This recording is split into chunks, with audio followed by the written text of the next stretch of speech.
ہرقل شاہ روم نے قریش کے قافلے میں ایک آدمی بلانے کو بھیجا، اور اس وقت یہ لوگ تجارت کے لیے ملک شام گئے ہوئے تھے، اور یہ وہ زمانہ تھا جب رسول اللہ صلی اللہ علیہ وسلم نے قریش اور ابو سفیان سے ایک وقتی عہد کیا ہوا تھا۔ جب ابو سفیان اور دوسرے لوگ ہرقل کے پاس ایلیا پہنچے جہاں ہرقل نے دربار طلب کیا تھا، اس کے گرد روم کے بڑے بڑے لوگ، علماء، وزراء و امراء بیٹھے ہوئے تھے۔ ہرقل نے ان کو اور اپنے ترجمان کو بلوایا، پھر ان سے پوچھا کہ تم میں سے کون شخص مدعی رسالت کا زیادہ قریبی عزیز ہے؟ ابو سفیان کہتے ہیں کہ میں بول اٹھا کہ میں اس کا سب سے زیادہ قریبی رشتہ دار ہوں۔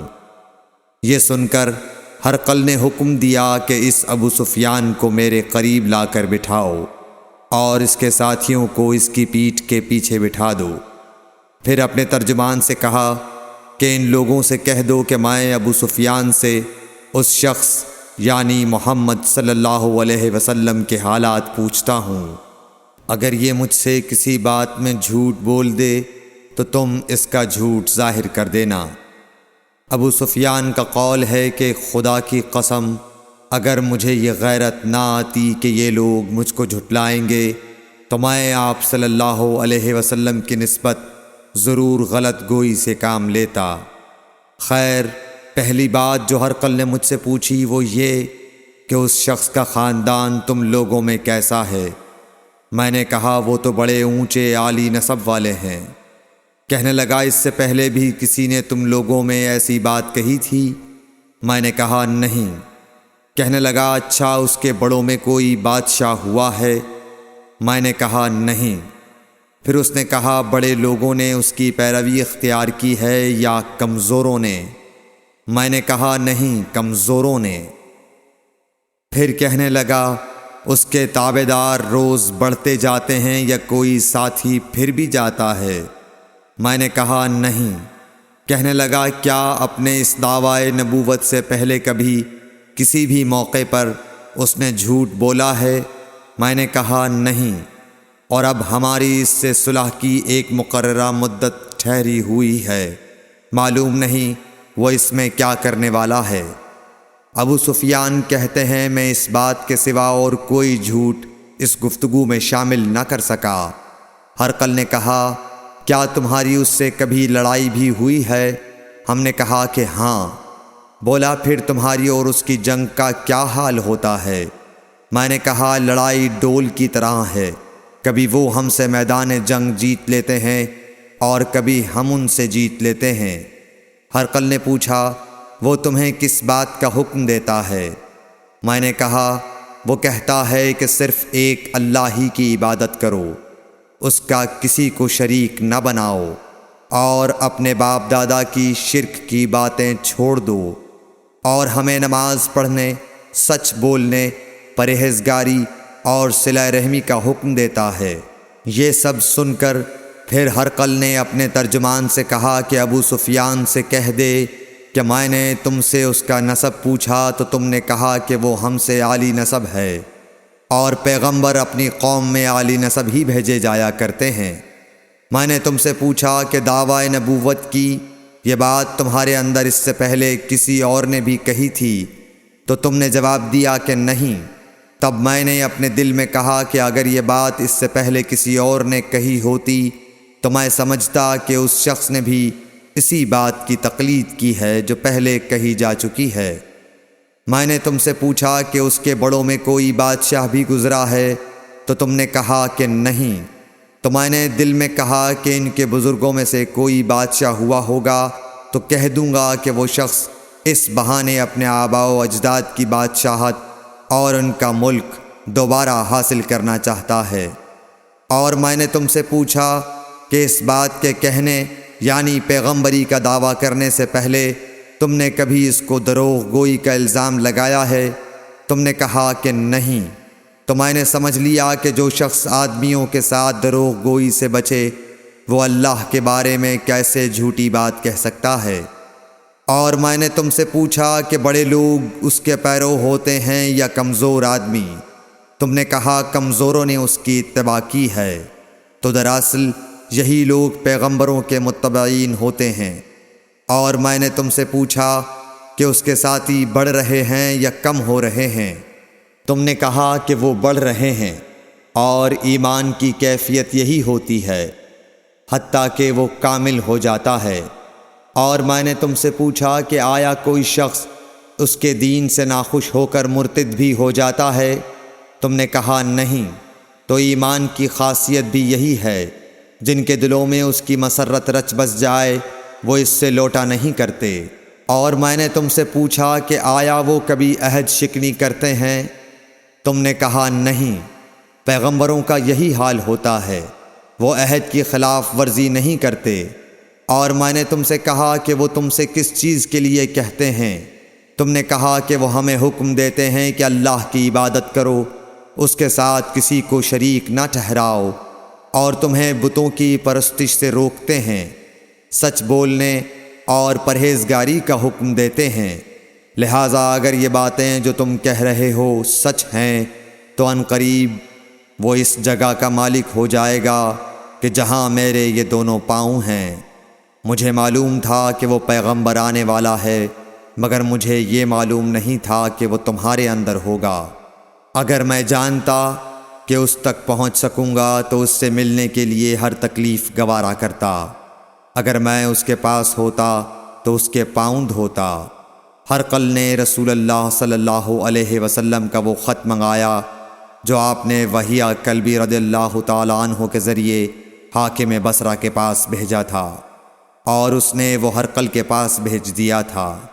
پھر اس کو پڑھا تو اس میں لکھا تھا، اللہ کے نام کے ساتھ جو نہایت مہربان اور رحم والا ہے۔ اللہ کے بندے اور اس کے پیغمبر محمد صلی اللہ علیہ وسلم کی طرف سے یہ خط ہے شاہ روم کے لیے۔ اس شخص پر سلام ہو جو ہدایت کی پیروی کرے۔ اس کے بعد میں آپ کے سامنے دعوت اسلام پیش کرتا ہوں۔ اگر آپ اسلام لے آئیں گے تو دین و دنیا میں سلامتی نصیب ہوگی، اللہ آپ کو دوہرا ثواب دے گا۔ اور اگر آپ میری دعوت سے روگردانی کریں گے تو آپ کی رعایا کا گناہ بھی آپ ہی پر ہوگا۔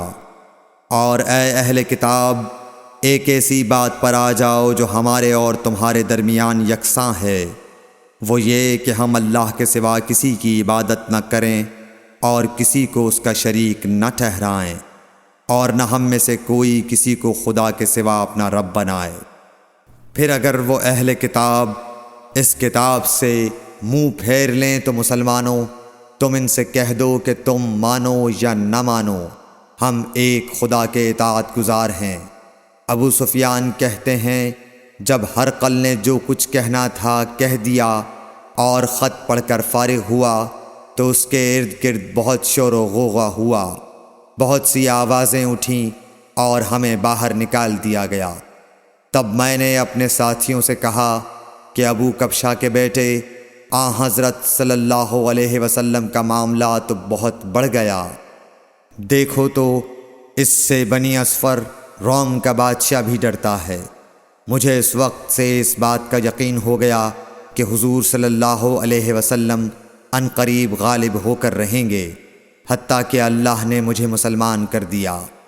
راوی کا بیان ہے کہ ابن ناطور ایلیا کا حاکم ہرقل کا مصاحب اور شام کے نصارہ کا لاٹ پادری بیان کرتا تھا کہ ہرقل جب ایلیا آیا ایک دن صبح کو پریشان اٹھا تو اس کے درباریوں نے دریافت کیا کہ آج ہم آپ کی حالت بدلی ہوئی پاتے ہیں، کیا وجہ ہے؟ ابن ناطور کا بیان ہے کہ ہرقل نجومی تھا، علم نجوم میں وہ پوری مہارت رکھتا تھا۔ اس نے اپنے ہم نشینوں کو بتایا کہ میں نے آج رات ستاروں پر نظر ڈالی تو دیکھا کہ ختنہ کرنے والوں کا بادشاہ ہمارے ملک پر غالب آ گیا ہے۔ بھلا اس زمانے میں کون لوگ ختنہ کرتے ہیں؟ انہوں نے کہا کہ یہود کے سوا کوئی ختنہ نہیں کرتا، سو ان کی وجہ سے پریشان نہ ہوں۔ سلطنت کے تمام شہروں میں یہ حکم لکھ بھیجیے کہ وہاں جتنے یہودی ہوں سب قتل کر دیے جائیں۔ وہ لوگ انہی باتوں میں مشغول تھے کہ ہرقل کے پاس ایک آدمی لایا گیا جسے شاہ غسان نے بھیجا تھا۔ اس نے رسول اللہ صلی اللہ علیہ وسلم کے حالات بیان کیے۔ جب ہرقل نے سارے حالات سن لیے تو کہا کہ جا کر دیکھو وہ ختنہ کیے ہوئے ہے یا نہیں۔ انہوں نے اسے دیکھا تو بتلایا کہ وہ ختنہ کیا ہوا ہے۔ ہرقل نے جب اس شخص سے عرب کے بارے میں پوچھا تو اس نے بتلایا کہ وہ ختنہ کرتے ہیں۔ تب ہرقل نے کہا کہ یہی محمد صلی اللہ علیہ وسلم اس امت کے بادشاہ ہیں جو پیدا ہو چکے ہیں۔ پھر اس نے اپنے ایک دوست کو رومیہ خط لکھا اور وہ بھی علم نجوم میں ہرقل کی طرح ماہر تھا۔ پھر وہاں سے ہرقل حمص چلا گیا۔ ابھی حمص سے نکلا نہیں تھا کہ اس کے دوست کا خط اس کے جواب میں آ گیا۔ اس کی رائے بھی حضور صلی اللہ علیہ وسلم کے ظہور کے بارے میں ہرقل کے موافق تھی کہ محمد صلی اللہ علیہ وسلم واقعی پیغمبر ہیں۔ اس کے بعد ہرقل نے روم کے بڑے آدمیوں کو اپنے حمص کے محل میں طلب کیا اور اس کے حکم سے محل کے دروازے بند کر لیے گئے۔ پھر وہ اپنے خاص محل سے باہر آیا اور کہا، اے روم والو، کیا ہدایت اور کامیابی میں کچھ حصہ تمہارے لیے بھی ہے؟